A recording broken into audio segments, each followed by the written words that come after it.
analizamos en Introducción al Derecho 1 en virtud de que es una unidad primaria. Cuando analizábamos este concepto en Introducción al Derecho 1, lo analizábamos en el sentido de la comunidad primitiva. ¿Por qué razón? Porque se considera que eran un conjunto de individuos que reconocían una ascendencia paterna. Y de ahí partía la idea y el análisis en ese sentido de ir estableciendo todo lo que posteriormente fue la comunidad primitiva.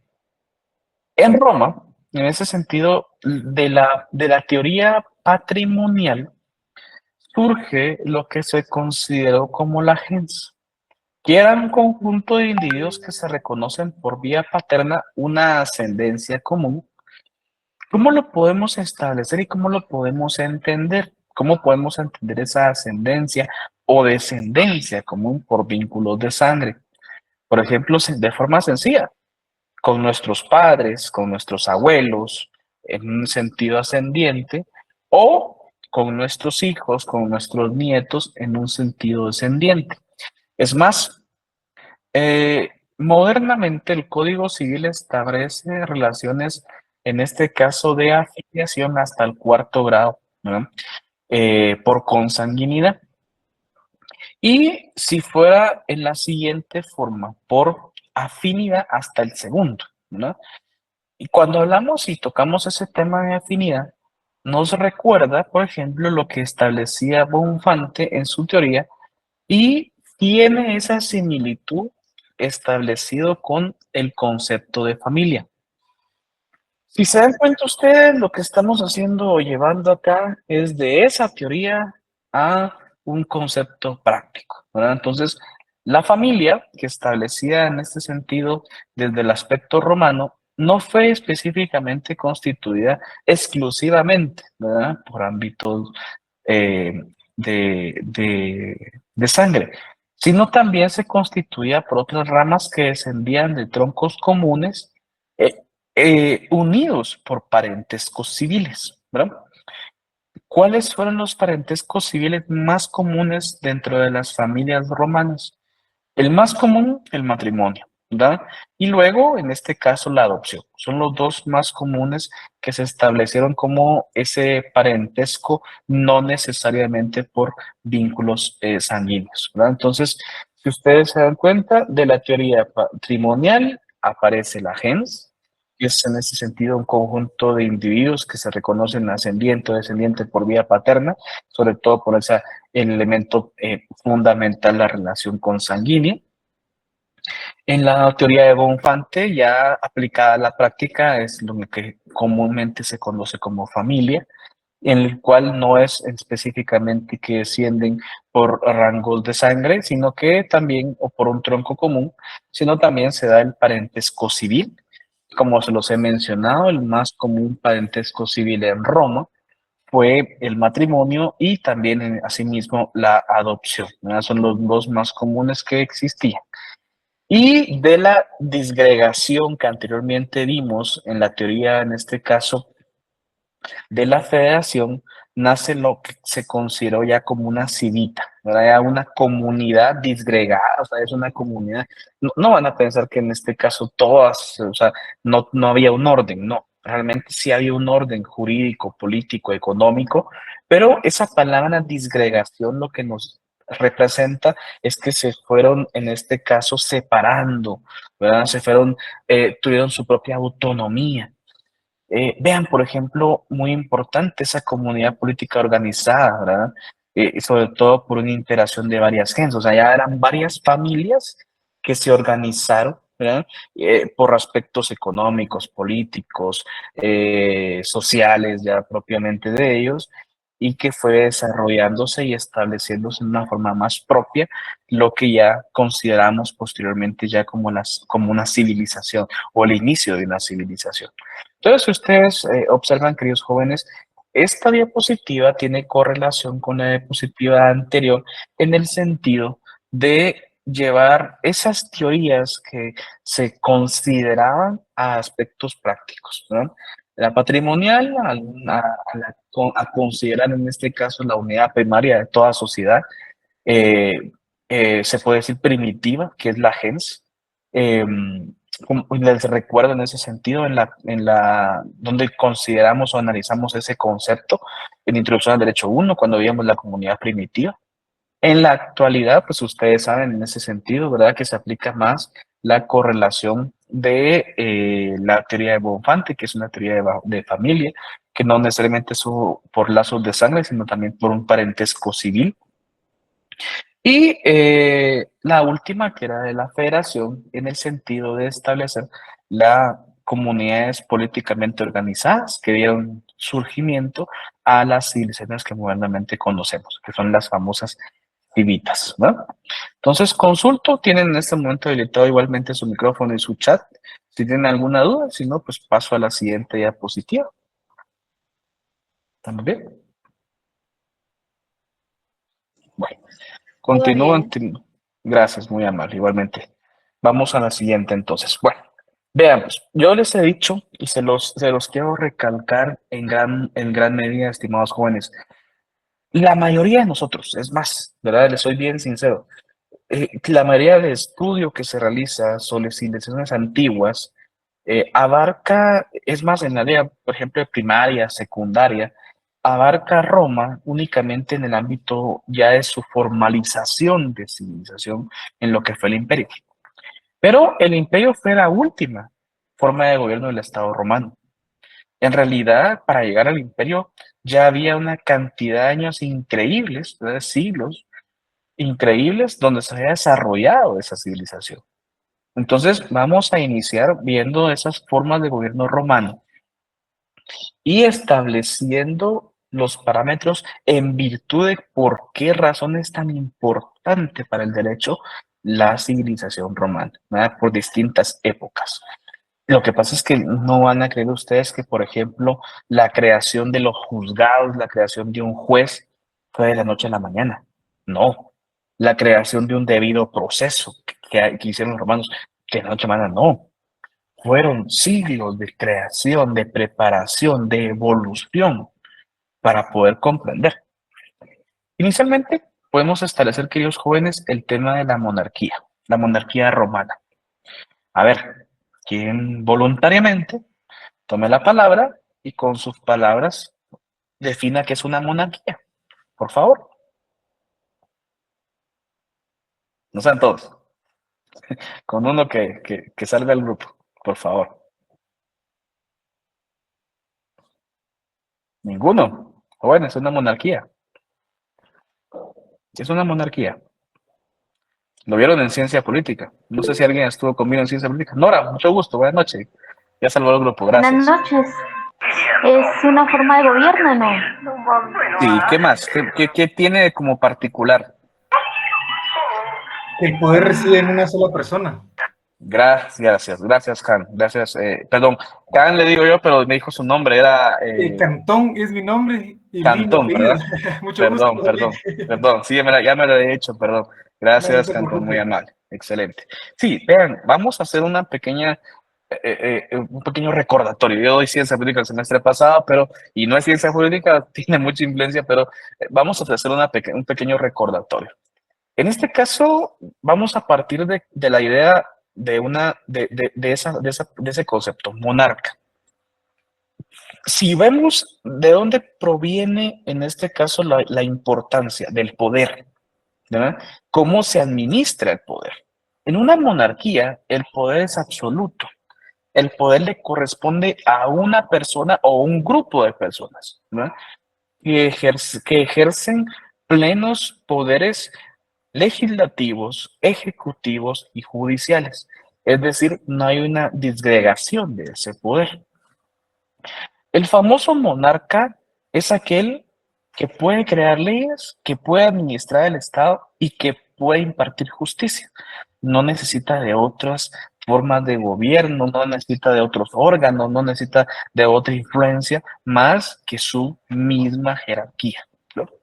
Ahora bien, ese concepto monarca o la monarquía como tal, en realidad surge luego en la Edad Media, de la Edad Media en adelante. ¿Qué sucede en Roma? Y esto es lo interesante y es tal vez una de las conceptos más, de las situaciones más intrigantes de la creación inicialmente de Roma. Lo que ocurre es que sí inició con una monarquía, o sea, pero no es una monarquía pura. ¿A qué me refiero? El monarca puro es aquel que ostenta el poder por la fuerza, lo controla y generalmente lo otorga, en este caso, o se otorga de forma vitalicia. Hay muchas características de esa monarquía que conocemos, porque son las monarquías feudalistas, en la monarquía romana. Pero hay un elemento trascendental, fundamental, que la hace distinta. Y es interesante. Sí había una concentración del poder. Vamos a partir de los elementos que sí existen y cuál es el que lo hace ser distinto. Sí había una concentración del poder, porque en este caso el monarca o el rey sí tenía capacidades plenas, legislativas, ejecutivas y judiciales. Es decir, sí impartía justicia, sí creaba leyes y administraba el Estado. Utilizaba al Senado como un órgano asesor. Ahorita vamos a hablar del Senado. ¿Qué ocurre? Entonces, por eso es que toma el nombre monarquía. Pero algunos, en este caso, muchos tratadistas del derecho romano han establecido que el elemento fundamental que cambia la monarquía absoluta que conocemos es la forma como se le entregaba el poder, porque no lo adquiría por la fuerza. El monarca romano no adquiría el poder vitalicio por la fuerza, la monarquía no se adquiría por la fuerza, era una decisión tomada de forma ceremonial. ¿Entre quiénes? Se establece que de esas civitas se crearon en este caso varias tribus, en este caso que fueron tribus, las iniciales tribus romanas, y se considera que hubieron al menos 100 familias iniciales que constituyeron la civilización romana, los famosos 100 pater iniciales de Roma. Esos 100 pater se quedan en este caso los cabezas de todas las familias, se reúnen y forman lo que ellos consideran el senatum o el senado, que era un órgano de decisión, de asesoría, y la decisión más importante que tomaban es que analizaban entre todos los pater quién era el más capaz, quién tenía la habilidad para dirigirlos. Y a él eligieron o elegían como rey. De ahí proviene que se considere que la monarquía romana es una monarquía constitucional o una monarquía, en este caso, democrática, aunque tiende ese concepto democrático, a mí siempre me ha chocado porque son dos conceptos que no corresponden, ¿verdad? Ellos establecían la democracia por esa decisión de mayoría, pero en realidad el elemento fundamental para establecer la diferencia con la monarquía absoluta es la forma como se otorga el poder. Los pater en reunión decidían quién era el más capaz para otorgarle el poder. Bueno, lo interesante de todo, sí, José, bienvenido.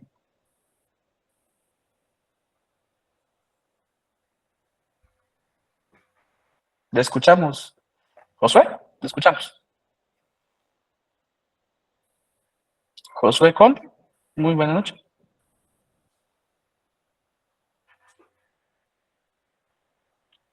Josué, si no puede activar su micrófono, con todo gusto le escucho en el chat para servirle. ¿Verdad? No sé si... Bueno, voy a bajar su mano, me hace la pregunta en el chat, con todo gusto, tal vez no pueda activar su micrófono. Ok, bueno. Le espero la pregunta ahí en el chat, con todo gusto, ¿verdad? Vean, lo interesante de todo es que en realidad inicial ellos no tenían ese concepto de una división funcional del poder. No era, en primer lugar, no era una gran civilización. No, todavía está evolucionando y dando sus primeros pasos. Entonces se establecía que quien controlaba, si ustedes ven todas las civilizaciones iniciales o primitivas, generalmente había una monarquía, ¿verdad? Generalmente había una concentración del poder, pero ya llegar a la capacidad de decidir entre el más capaz que los dirigiera era realmente un alto grado o avanzado grado, ¿verdad? De evolución para esta civilización. Es entendido y es comprensible que inicialmente el ser humano, su anhelo, su impulso, puede vulnerar derechos. Y ocurrió, y ocurre en la actualidad. En realidad se estableció de que se elegía un rey, ese rey tenía plenos poderes legislativos, ejecutivos, judiciales, y el conjunto de paters, los otros que lo habían electo, iba a ser su órgano asesor, o sea, iba a utilizar a ese órgano como un mecanismo de asesoría. Los primeros 50 a 100 años funcionó de una manera coherente, equitativa. Eh, lo único que conforme se iba, entendemos que ese poder era vitalicio. Siempre me han preguntado qué ocurría a la muerte del rey. El rey no tenía la capacidad de elegir a su sucesor. Ese es otro elemento interesante. Podía hacerlo, sí, podía hacerlo si su hijo, en este caso, eh, era aceptado entre los pater para sucederle a él, ¿verdad? Podía irlo guiando en su vida a la muerte del rey para que lo sucediera. Pero lo más común era que a la muerte del rey se volviera a reunir el Senado y eligieran al nuevo sucesor, ¿verdad? Esa era la parte más común. Es entendido y es prácticamente muy comprensible que ante el poder ilimitado que tenía, iba a vulnerar derechos no solo a sus semejantes, sino también a sus súbditos. Y así sucede, ¿verdad? Así sucedió. Pero después voy a contar la historia en el cambio de forma de gobierno. Vamos a ir estableciendo, si ustedes ven, queridos jóvenes, que hay más o menos 200 años, ¿verdad? 200 años, del 753 antes de Cristo al 510 antes de Cristo, ¿verdad? En el cual se establece la creación de esta forma de gobierno. Bueno, aquí tengo una pequeña definición, ¿no? Es una jefatura de gobierno aristocrático, ¿no? O sea, solo los jefes de familia, ¿verdad? Los pater, eran los que podían alcanzar este poder. Normalmente, vean lo interesante, es que no eran personas poderosas iniciales, económicamente poderosas o políticamente poderosas, porque se estaba formalizando en realidad la civilización y que se desarrolla por medio de lo que eran en este caso agricultores, pastores, artesanos, que fueron los que inicialmente constituyeron Roma. No había una moneda, la monarquía no existía, no se conocía aún la moneda. Es más, operaba siempre en este caso como las civilizaciones antiguas, el trueque.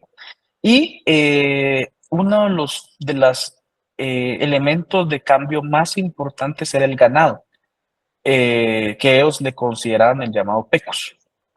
¿Cuáles fueron los órganos políticos más importantes? Es entendido que el primordial de la monarquía fue el rey, ¿verdad? También llamado rex. Proviene de esta voz regere, que significa regir.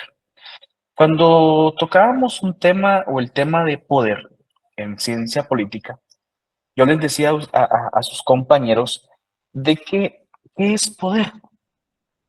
¿Qué es ese concepto poder? Y muchos autores han intentado definirlo, ¿verdad? De una forma explícita, de una forma que pueda ser comprensible. Y han llegado a la conclusión que en realidad es esa capacidad de mandar, ¿no? Esa capacidad de hacerse obedecer, de que alguien los obedezca. Cuando alguien tiene esa capacidad de hacerse obedecer, tiene poder. La palabra regir en este caso es regir, es mandar. Ustedes mismos lo pueden ver en su área de aplicación de su trabajo o de su casa. Por ejemplo, si tienen subalternos, por ejemplo, ¿no? Tienen ustedes son jefe, por ejemplo, y giran las instrucciones y sus subalternos tienen que obedecerlos. Es comprensible que en la actualidad pues tienen que ser, en este caso, correlacionadas con el ámbito laboral, ¿verdad? No con otro ámbito, ¿verdad? Si no, no les van a obedecer. Si tienen hijos, por ejemplo, pues en este caso les dan instrucciones, ustedes tienen esa capacidad de mando para que ellos los obedezcan. Es más, hasta en una relación de pareja, pues en una relación de pareja, ¿verdad? Ambas personas tienen esa capacidad de regir, de hacerse obedecer, de guiar, ¿verdad? En virtud de la búsqueda de llevarse de la forma más coherente y correcta. El rey tenía esa capacidad de regir, ¿verdad? La diferencia es que en este caso no era alternativo o de forma suspendida, era un mando vitalicio hasta la muerte, ¿no? Y generalmente aquí siempre establezco que era una designación de interés, no de interés del rey, sino de interés de los pater para que este más capaz de dirigir pudiera guiarlos y avanzar como sociedad, ¿no? ¿Qué funciones tenía? El rey se centraba, como se los he dicho, pues, lo primero que tienen que saber es que tenía las tres funciones principales, jurídicas, políticas y sobre todo en este caso administrativas. Traducido de otra forma, ¿verdad? Administrar el Estado, crear leyes e impartir justicia. Pero aparte de ellas también podía en ese sentido, ¿verdad? Tenía capacidad militar. Era el jefe del ejército, ¿no? Tenía esa capacidad don de mando de guiar a su ejército. Es más, lo vemos en la actualidad, ¿verdad? Nuestra forma de gobierno. En este caso, el comandante general del ejército es el presidente de la República por mandato constitucional, ¿no? Otro interesante es que tenía una capacidad o función religiosa. Era el que velaba por el cumplimiento de los ritos religiosos. En Roma, como muchas civilizaciones antiguas, en este caso no tenían un único dios, tenían una infinidad de dioses, ¿verdad? Y recordemos que muchos de sus descendientes venían descendiendo sus antecedentes, eh, venían de otras civilizaciones que también en este caso eran con una infinidad de dioses, eran politeístas. Entonces, los romanos igual, ¿verdad? Los romanos no tienen un único dios, ¿verdad? Para entenderlo de esa forma. Bueno, inicialmente, ¿verdad? En esta época, porque es entendido que después en ese sentido, ¿verdad? Cambian el tema del cristianismo, pero eso es más adelante en la historia, ¿verdad? Pregunto, voy a cambiar de diapositiva, pregunto si alguien tiene alguna duda. Su compañero ya no hizo, Josué creo que se llamaba, no sé si hizo la pregunta en el chat, para servirle con todo gusto, o ya arregló su micrófono, le escucho en este momento. ¿No? ¿Que la activó tal vez? Bueno, ¿alguien que tenga alguna duda? Voy a cambiar de diapositiva. ¿Estamos bien? De momento todo bien, Lick, gracias. Igual, para, Gracias, igual, Lick. bueno, excelente, jóvenes. Vamos entonces, vamos con la siguiente. Les digo antes de cambiar de diapositiva, pongo esta fecha. Realmente yo no es el curso, no es historia, soy bien sincero, no es historia. No voy a preguntar fechas, eso sería mentirles, decirles que voy a preguntar la fecha, no voy a preguntar fecha, pero las coloco para que entendamos, ¿verdad? La gran trascendencia, la cantidad de años en ese sentido, que este tipo de forma de gobierno en ese sentido actuó, ¿verdad? Tuvo su ejercicio, casi los 200 años como tal, ¿no? Bueno, ¿qué otro órgano en este caso es importante? Como les había dicho, está el órgano asesor, el Senado, el famoso Senatus. Se integraba por al menos, dice la historia de los libros, al menos 100 pater, ¿verdad? 100 pater ¿Qué sucedía? Por ejemplo, ¿qué sucedía al momento de elegir un rey? Como el rey asumía, ¿no? En este caso, uno de los órganos o el órgano más importante del Estado, del gobierno del Estado romano en ese momento, sí debía tener una representación de su familia en el Senado.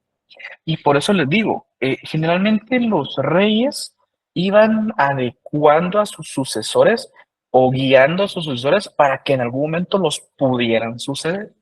Entonces el hijo mayor del rey, si tuviera hijo mayor del rey, podía y tenía la capacidad de representar alternativamente a su padre en el Senado. Y podía integrar en este caso ese órgano asesor, ¿verdad? Solo lo hacía de forma interina mientras su padre fungía la calidad de rey, ¿verdad? Les digo, no se dio siempre, ¿no? No se dio siempre. Hay algunos libros que nos cuentan que muchos reyes no tenían hijos mayores, o sea, primogénitos. Entonces se elegía entre su familia a su hermano más cercano, que para que pudiera integrarse en el Senado. Y generalmente ahí en ocasiones se perdía esa sucesión, porque ya si el hermano tenía la capacidad de dirigir, a él después se le podía elegir como rey, ¿verdad? Si tenía todavía la capacidad para hacerlo. Entonces, no sucedió siempre, pero insisto, el Senado es un órgano asesor, ¿verdad? ¿De dónde proviene la palabra Senado Senatus? De la palabra senes, que es anciano, y se constituía como un cuerpo asesor del rey, ¿verdad? Eh, en la actualidad, eso, ¿cómo lo podemos analizar? En muchas instituciones del Estado hay áreas administrativas que tienen asesoría. De por sí, por ejemplo, los asesores, ¿verdad? Los famosos asesores, en algún momento, posiblemente ustedes, queridos jóvenes, cuando ya estén graduados, sean asesor de algún ministerio, de algún diputado, ¿verdad? Mucho gusto, buenas noches. ¿Qué sucede? No sé si tiene una pregunta, Suicli, perdón, buenas noches. ¿Le escuchamos?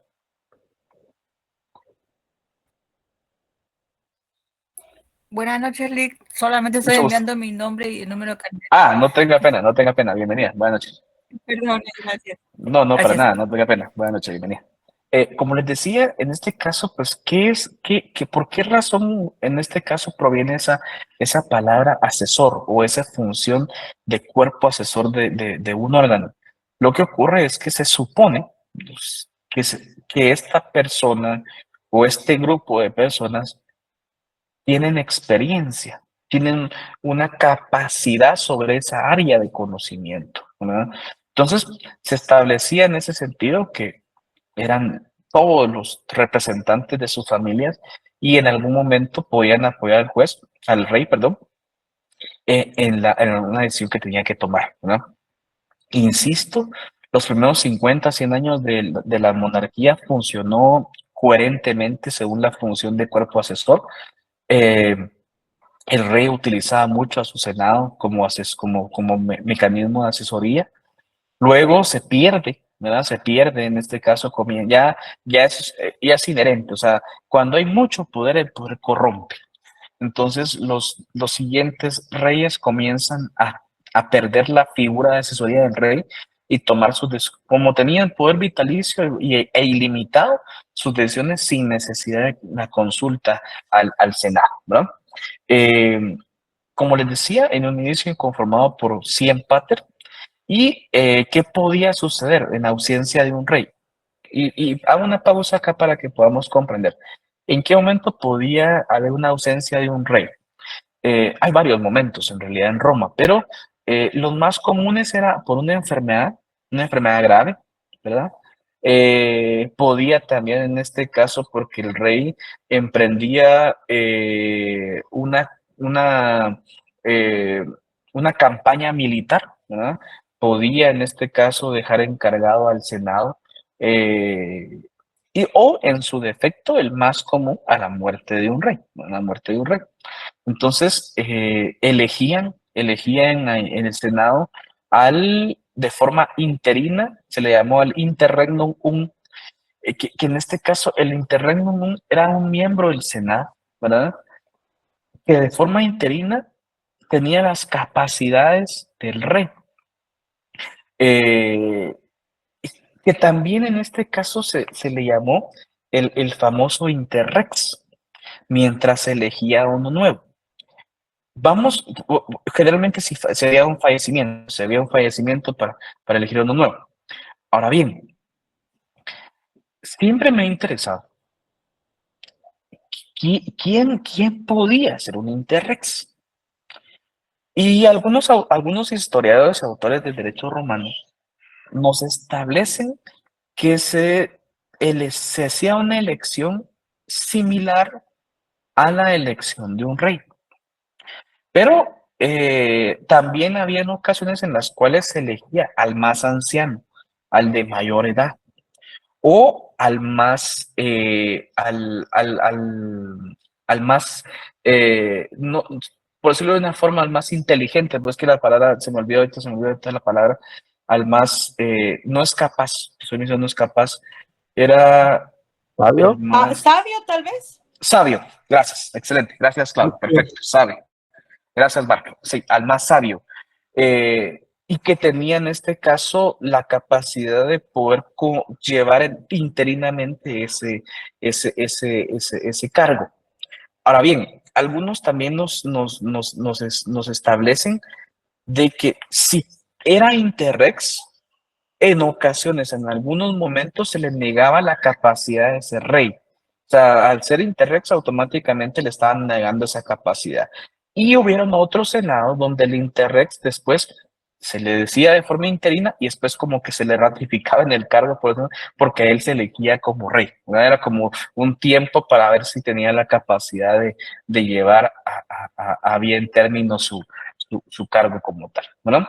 Pero vean la importancia del Senado, ¿verdad?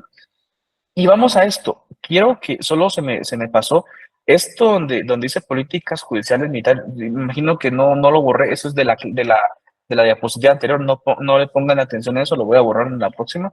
Esto es del rey. ¿Verdad? Ahí no tenía capacidad política. Eso no lo tenía. ¿Verdad? Se me fue. Estaba de seguro copiando la diapositiva y se me fue en esta no borrar esa parte. ¿Vieron? Entonces nos quedamos hasta donde decía elegía uno nuevo. ¿No? Se elegía uno nuevo. Voy a esto. Lo interesante de todo es si nosotros en la actualidad lo vemos, ¿verdad? Mucho de nuestro derecho, no solo latinoamericano, sino también anglosajón, tiene esa correlación con Roma. Por ejemplo, los estados que son presidencialistas como el nuestro, ¿verdad? Tenemos al Congreso, ¿verdad? Tenemos al Congreso. Por eso es que de ahí provienen los padres de la patria, ¿no? O sea, los representantes, en este caso, de la patria, los representantes del pueblo. Porque inicialmente el Senado era la representación de las familias, ¿verdad? Los otros estados que son parlamentaristas, pues sobre todo, mucho más importante el tema del parlamento para ellos, pues, porque como al no haber presidente, sino que tienen un primer ministro, entonces muchas de las decisiones versan sobre su parlamento como tal. Entonces, insisto, vean desde hace cuánto, ¿no? Más de 500 años, ¿no? Más de 1000 años, más de 1500 años, o sea, antes de que llegara Jesucristo, ¿no? Se establece que más o menos, o sea, según la historia, si lo unificamos con la historia que nos cuentan los libros y que en este caso nos cuenta la religión, imagínense qué cantidad de años y aún así todavía hay elementos fundamentales creados en esa época que influyen en nuestra época actual, ¿verdad? Bueno, vamos, no sé si tienen alguna duda, algún comentario que quieran realizar, con todo gusto los escucho. ¿Vale? Ok, vamos, continuemos entonces. ¿Qué otro órgano político hubo? Los famosos comicios. Esto es algo bien llamativo. Este es algo bien llamativo. Si ustedes recuerdan, vamos a tocar un poco del tema de ciencia política. En ciencia política analizábamos en este caso la democracia directa. yo a mis estudiantes les comentaba y les recuerdo, y les comento a ustedes, si no estuvieron conmigo, cuando hablábamos de la democracia directa, establecíamos inicialmente que era un grupo pequeño, que se reunían en un lugar público y que de viva voz decidían sobre un tema importante.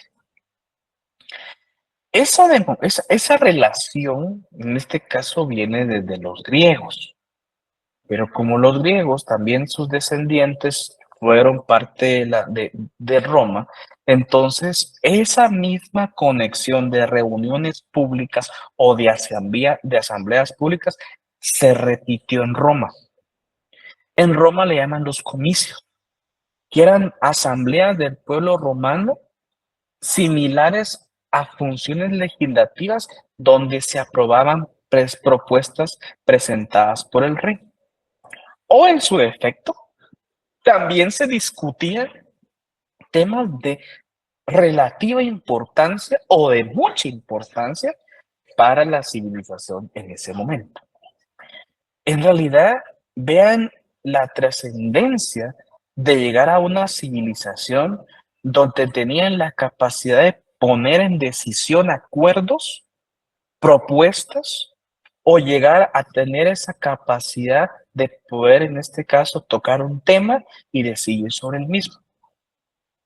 También no van a creer ustedes, queridos jóvenes, que cualquier persona podía participar de un comicio, ¿no? En primer lugar, las mujeres tenían acceso vedado a los comicios, ¿verdad? En realidad era una civilización demasiado, bueno, muy, extremadamente machista, ¿verdad?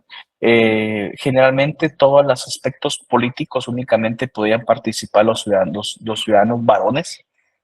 Un ciudadano varón, para poder participar en este caso en ámbitos políticos, podía establecerse iniciarse entre los 12 y 14 años para poder participar en estas asambleas y generalmente no tenían capacidad única de voto, sino de voz, de voto, perdón, solo de voz, y quien al fin de cuentas tomaban las decisiones eran sus padres, ¿no? En ese sentido, pero los iban inmiscuyendo ya en aspectos de carácter político, ¿no? Entonces, vean la trascendencia. En la actualidad, ustedes saben, como se los he explicado, pues democracia directa es imposible, ¿verdad?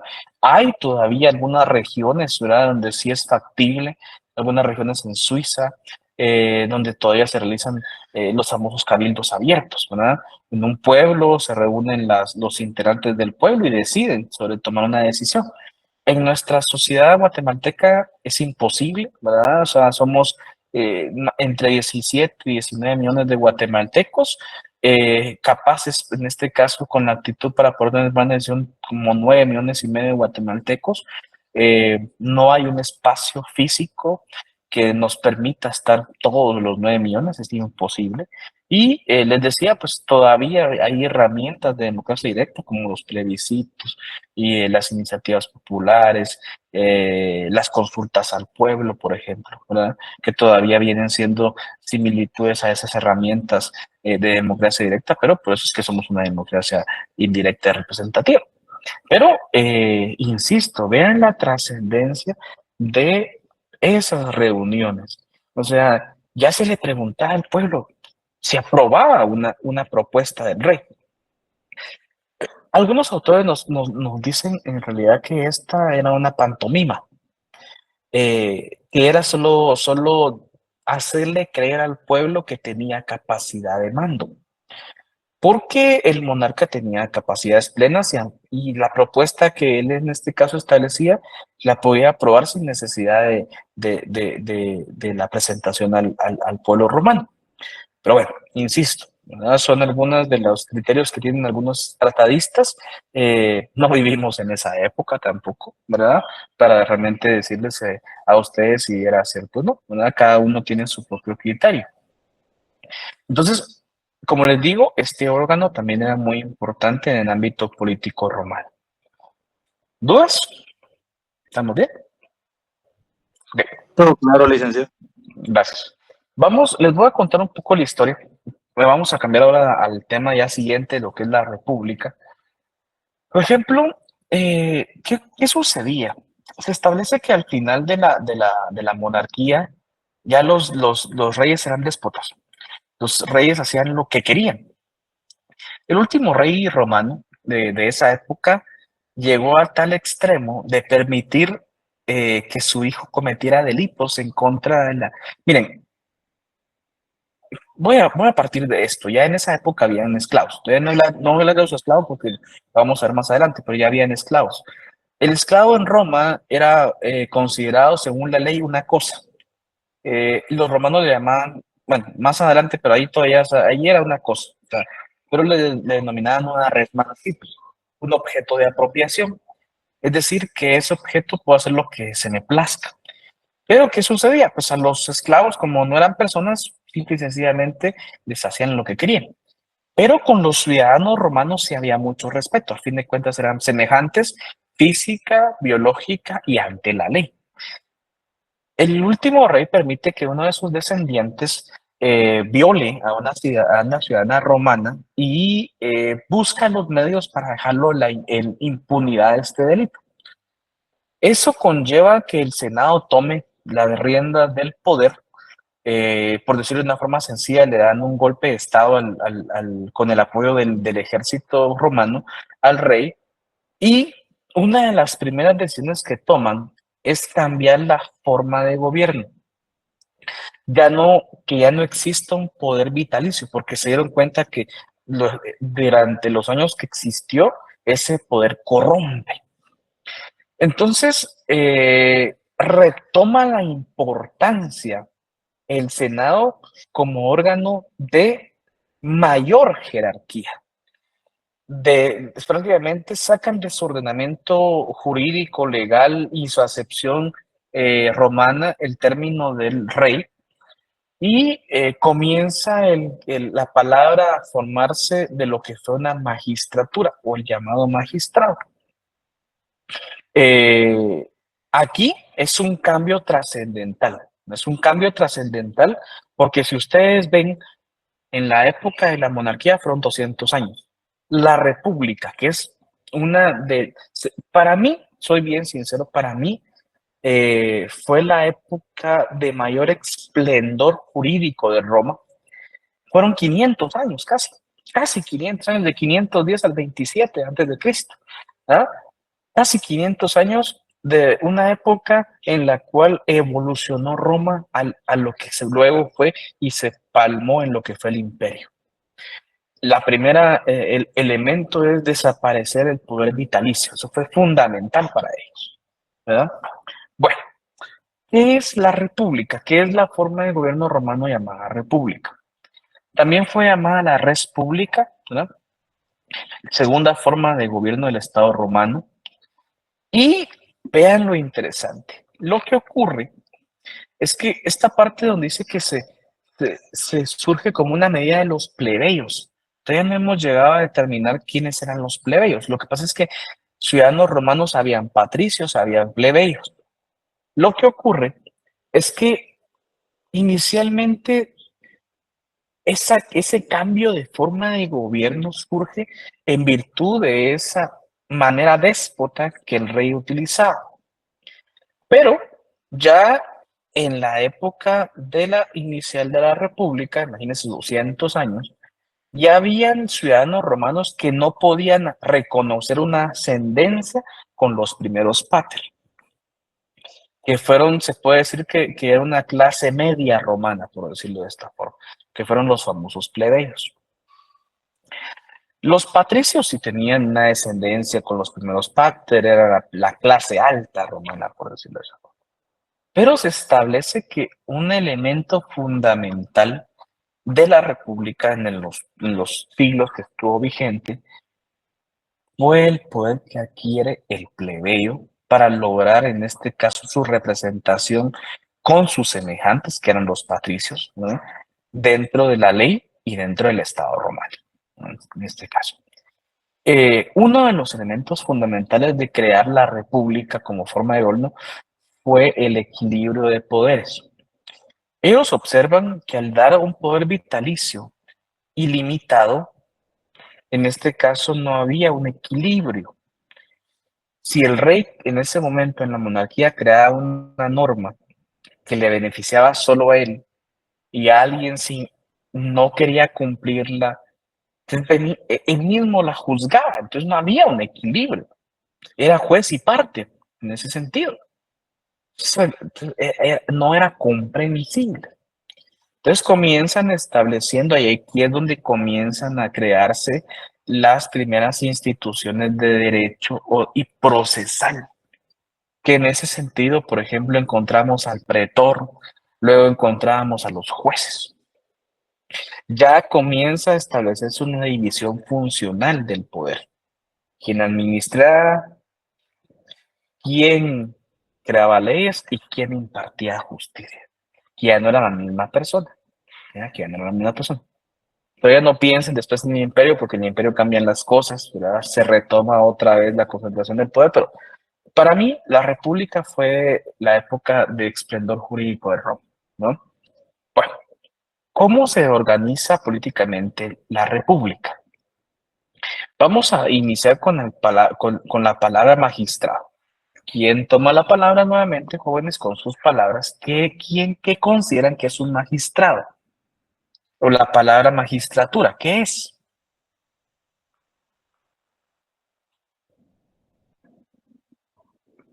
No sean todos, por favor. Es como los Izumi, diputados, ¿no? gracias. A ver, explíquenme. Son como personas que tienen el poder de validar o invalidar algún tipo de idea que se quiera imponer. ¿Correcto? ¿Qué otro elemento usted mencionó, por ejemplo, ahorita voy, Cantón, con el tema de los diputados? ¿Por qué le llamó la atención el tema de los diputados? ¿Qué ve con el tema de los diputados? ¿Qué similitud tiene? ¿Izumi? Porque en realidad los intereses de los diputados tienen que ser basados en los intereses del pueblo. Entonces entiendo que pues los magistrados tenían como esa disposición de poder velar por los intereses del pueblo, más allá de velar solo por los intereses de que en entonces era el rey. Ok, perfecto, vamos ahí, muy bien. Cantón y luego Abraham. Es como administrar, no sé, se me viene a la mente como que administra, apoyando el comentario de la compañera. Gracias, Dani, muy amable. ¿Abraham? Sí, comparto la misma opinión, que es un funcionario que administra la justicia. Gracias, excelente. Otto y luego Fernando. Sí, buenas noches, son funcionarios públicos. Correcto. Muy bien, excelente. ¿Fernando?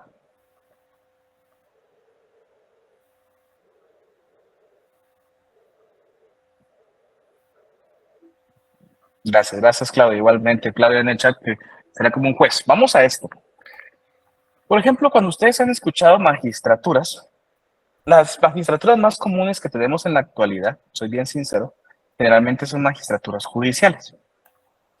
Por ejemplo, como los magistrados de la Corte Suprema de Justicia, como magistrados de sala de apelaciones, como los magistrados del Tribunal Supremo Electoral, como los magistrados de la Corte Suprema de la Corte de Constitucionalidad. Generalmente, las magistraturas en nuestro derecho guatemalteco son magistraturas judiciales, ¿verdad? Gracias a los que participaron. Pero vamos a ir estableciendo inicialmente por qué tiene ese concepto de magistratura. Como bien decían algunos de sus compañeros, en este caso es una función, ¿verdad?, que es de cumplimiento de un poder en el ámbito administrativo de un Estado. Pero el elemento que buscan los romanos aún fue más allá. Inicialmente la parte más importante es que es el cumplimiento de un mandato, el cumplimiento de una instrucción de una forma determinada, por un tiempo determinado, no de forma vitalicia. Por ejemplo, si ustedes se dan cuenta, los magistrados judiciales que en la actualidad tenemos no son de forma vitalicia, ¿verdad? Se eligen por un tiempo determinado, cumplen su función y luego se renuevan. Otro elemento importante es que no tienen poder ilimitado. Lo que ocurre es que el Senado se da cuenta que al colocar en el a una persona con poder ilimitado, simple y sencilla, y de forma vitalicia, simple y sencillamente lo va a corromper. Entonces cambian la figura vitalicia y poder ilimitado para las famosas magistraturas. El cumplimiento de un mandato, el cumplimiento de un ejercicio de poder de forma determinada, de forma con un tiempo determinado y no de forma vitalicia. ¿Qué es lo que logran con ello? Obtener en su forma de gobierno magistraturas administrativas, judiciales y sobre todo en ese sentido tener la capacidad de guiarlas, elegirlas y controlarlas, sobre todo. Eso es lo más importante. Entonces, por eso es que si ustedes se dan cuenta, hacen algo bien importante. Otorgan poder, sí, administrativo y judicial. Porque ellos tenían el poder legislativo. El Senado tenía la capacidad de crear leyes. Pero como ellos otorgan ese poder, tienen la capacidad de controlarlo. Lo cual con el rey no lo tenía. Con el rey no lo tenía. Es más, jóvenes. Si ustedes se dan cuenta, en la actualidad, ¿dónde se lleva a cabo las tomas de poder de estas magistraturas? Tanto de la Corte de Constitucionalidad, del Tribunal Supremo Electoral, de los magistrados de la Corte Suprema de Justicia, en el Congreso de la República. El Congreso de la República se le cita para otorgarles el poder, porque en este caso, el pueblo, por medio del Congreso de la República, que son los representantes, le están otorgando el poder judicial a estas personas. Entonces, hay un control. Siempre han dicho, bueno, en el tema de si se elige al presidente, si se eligen a los diputados, ¿por qué no elegimos a los magistrados? ¿Por qué no se eligen a los jueces? A fin de cuentas, los jueces de primera instancia, los jueces de paz, es un proceso por oposición. O sea, cualquier abogado que cumpla los requisitos puede iniciar el proceso. Pero las magistraturas, ¿qué? Las magistraturas generalmente son otorgadas por una capacidad o poder pleno que tiene el Congreso a través de comisiones de postulación que se sobreentiende han creado un cumplido de requisitos y el poder a través de ellos, el pueblo a través de ellos se da el poder, tienen ese control. ¿No? ¿Quién tiene perdón, bienvenido, buenas noches, me escucho. Gracias, mi estimado licenciado. Tengo un poco de conflicto con eso porque en el libro La República de Platón plantea otra concepción, digamos, un poco diferente y pensé que por ahí iba a mencionar cuando decía funcionarios públicos, ¿verdad? Porque él no lo ve tanto como judicial, sino que lo ve más como el servicio público. Es que se ve más como administrativo, por eso le decía, lo que pasa es que hay dos formas. Por ejemplo, en el tema de las más claras que vieron son en este caso, las administrativas. Y las judiciales, en este caso, sería, por ejemplo, yo siempre le he llamado el tema del pretor, porque era el administrador de justicia. Venía siendo, en este caso, administrativa, pero con relaciones judiciales. Y ahí es donde inicia el tema de ya poder analizar el tema de los jueces, ¿verdad? O sea, los jueces, si se da cuenta, usted vamos a ir viendo, el juez no es que tuviera la capacidad de un inicio de poder administrar el procedimiento romano, sino tenía que ser autorizada la actuación de un juez, ¿verdad? El pretor era el administrador de justicia, como un juez en este momento, ¿verdad? Lo que pasa es que el pretor, cuando hablamos del pretor, que es un magistrado, en este caso era como el que dictaminaba si se cumplían los requisitos y se autorizaba o no autorizaba el juicio, ¿verdad? Por eso es que en este caso era una figura administrativa, judicial, porque analizaba en este caso quiénes eran el actor, quién era el demandado, las pruebas y todo lo remitía, ¿verdad?, al juez para que controlara luego el proceso, pero él ya había autorizado.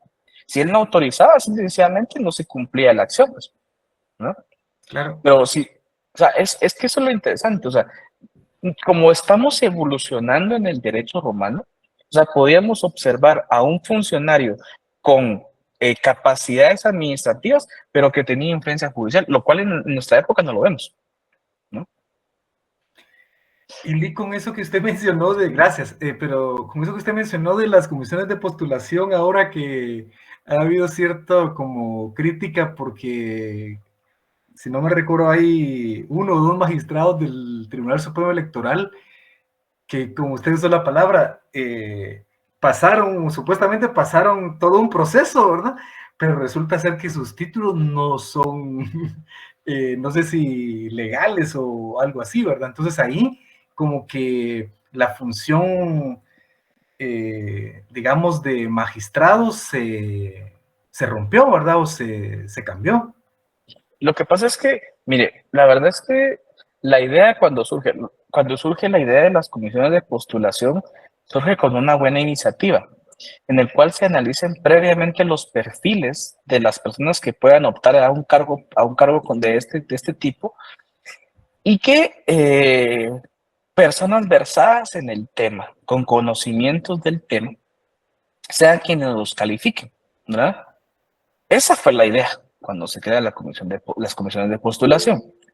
Se ha ido tergiversando mucho el sistema de comisiones de postulación y observamos estos pequeños y grandes errores, ¿verdad? Por decirlo de esta forma, en el cual esos filtros han sido muy evidentemente vulnerados, ¿verdad? Y no solo es este caso, hay una infinidad de ejemplos, pues, ¿verdad? Pero sin ir tan lejos, vean, ya este es el 4.º año que estamos iniciando casi, ¿verdad? Casi 4.º año que se tuvo que haber electo ya, los magistrados de la Corte Suprema de Justicia, ¿verdad? O sea, pero bueno, o sea, simple y sencillamente lo agendan en el Congreso y no lo llevan acá, ¿no? Gracias, Cantor, muy amable. ¿A usted ¿Alguien más? Bueno, entonces vamos a esto. El magistrado tenía característica anual y en contraposición a la monarquía no había duración vitalicia ni poder ilimitado. Es muy importante y trascendental, ¿verdad? Siguiente punto. Otro órgano muy importante, fue el de mayor influencia en la República, fue el Senado, ¿verdad? El Senado en este caso se reunía, era presidido generalmente por un magistrado, jus agendi cum patribus. El jus agendi cum patribus, traducida a nuestro idioma, es la capacidad de actuar con los padres, ¿verdad? No era cualquier persona. Generalmente al inicio de la República, todos los patres eran, en este caso, patricios, descendientes directos de los primeros ciudadanos romanos, y el magistrado electo, para auxiliarles, convocar y presidir el Senado, generalmente era sumamente importante el puesto político, ¿verdad? Como tal.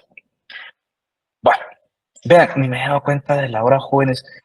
Vean, por respeto a las personas, si quieren, toquemos ya pongamos nuestro nombre completo, número de carnet. Me quedo en esta diapositiva. Pregunto si tienen alguna duda. Kimberly, bienvenida, Kimberly. Buenas noches, le escucho. ¿No? Si no le sirve su micrófono, con todo gusto en el chat. ¿No? Bueno, ¿alguien más, por favor? ¿No? Catherine, bienvenida. Muy buenas noches. Buenas noches, licenciado. Solo para ver qué significaba jus agendi cum patribus. Jus agendi cum patribus era la capacidad o poder para actuar